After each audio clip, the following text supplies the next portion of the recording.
гледам дека има дилема како е возможно да се каже дека е добро да се гради автопат, а да се критикува законот.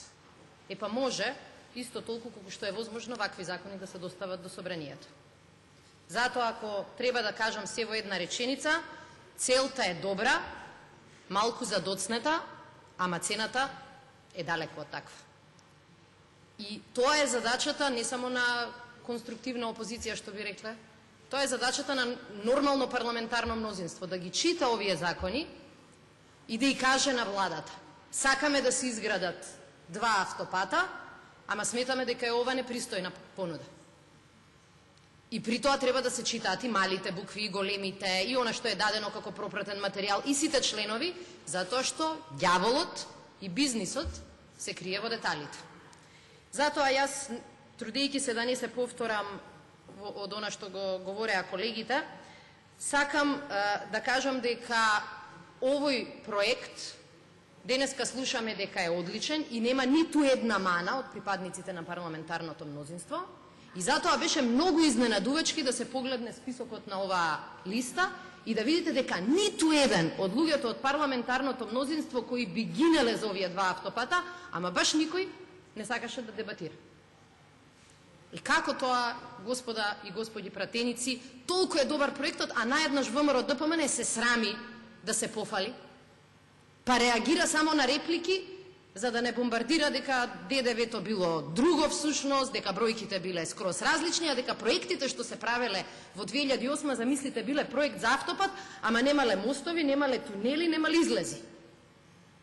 Кој црн министер им дал 1.400.000 евра да направат проект без мостови, тунели и пристапи?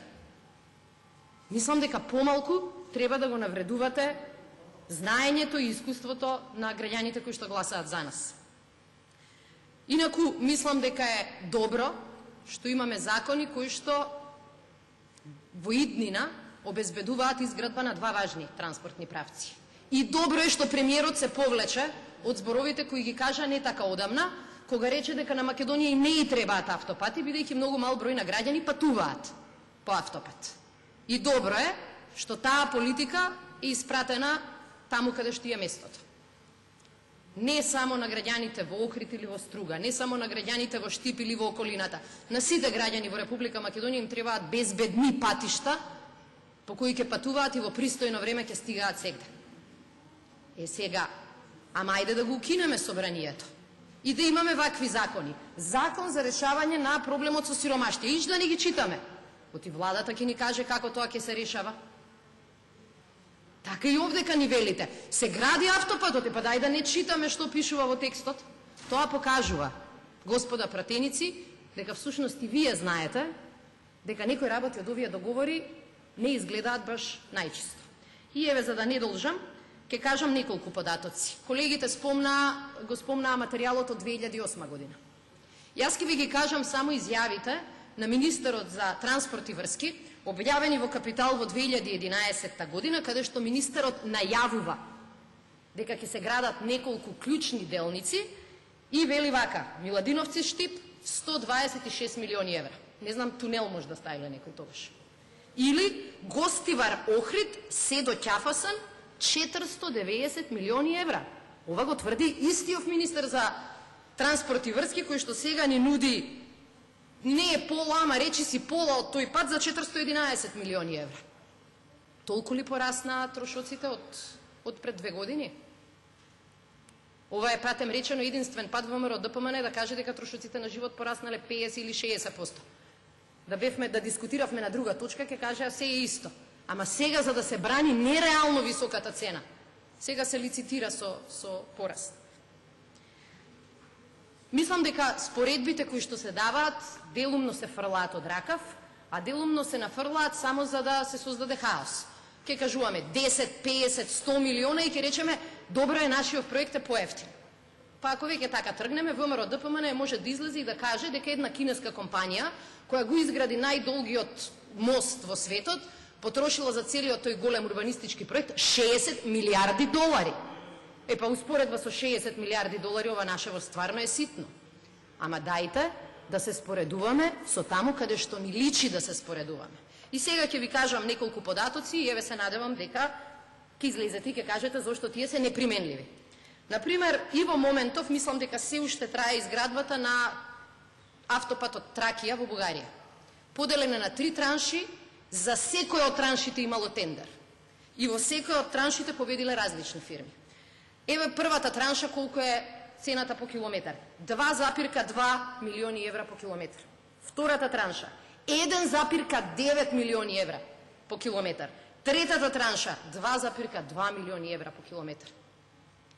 Само ако го погледнете овој тракиски автопат, ќе видите дека за првата транша 3,5 пати поскапа од Кичево Охрид, втората 4 поевтина од Кичево Охрид, втората 4 пати поевтина од Кичево Охрид, третата 3,5 пати поевтина од Кичево Охрид. И ако мислите дека тој бил многу лесен автопат, еве погледнете уште еден. Се гради во два дела, едната е италијанска, другата е, ми се чини, бугарска фирма. Првата го гради по цена 2,12 милиони евра, значи 2 пати по-ефтина од Миладиновци Штип. Втората бугарска фирма го гради уште по-ефтино, 1,82 милиони евра, 3 пати по-ефтино од нашиот автопат. И сега кажете ми вие дека ова нормално и дека ние треба да си ја отспиеме точкава на дневен ред и да кажеме и поише треба да не задолжи владава. Оти она што е проблем е што не видовме како отидоа 600-650 милиони евра или 500 милиони евра на Скопје 2014, ама за овие богами ќе ги гледаме како ќе ги враќаме. Со 5 години грейс. Значи утре владата ќе се задолжи, ама вика овие неколку месеци не треба да му мислам како ќе ги градам. Цените, еве што зборуваат. Погледнете Финска, која не можеме никако да ја споредуваме со Македонија, една од изградените во последно време, 2012 изграден патот, со дел кој што преминува преку езеро, 5,4 милиони евра. Финска.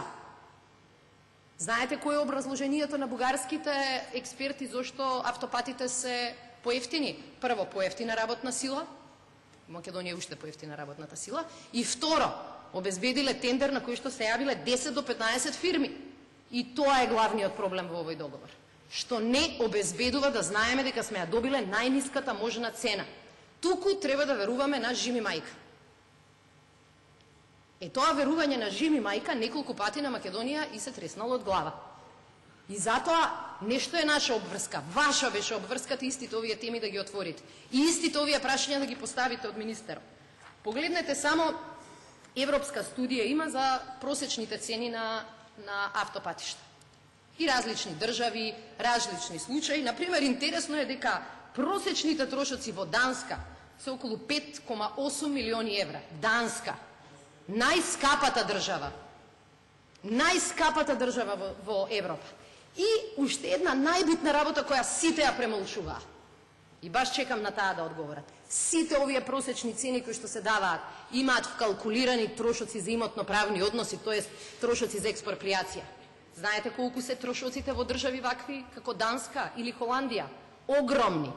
Значи ние ги споредуваме нашиве цени без цената за експроприација и нивните во Данска и Финска и тука сме негде.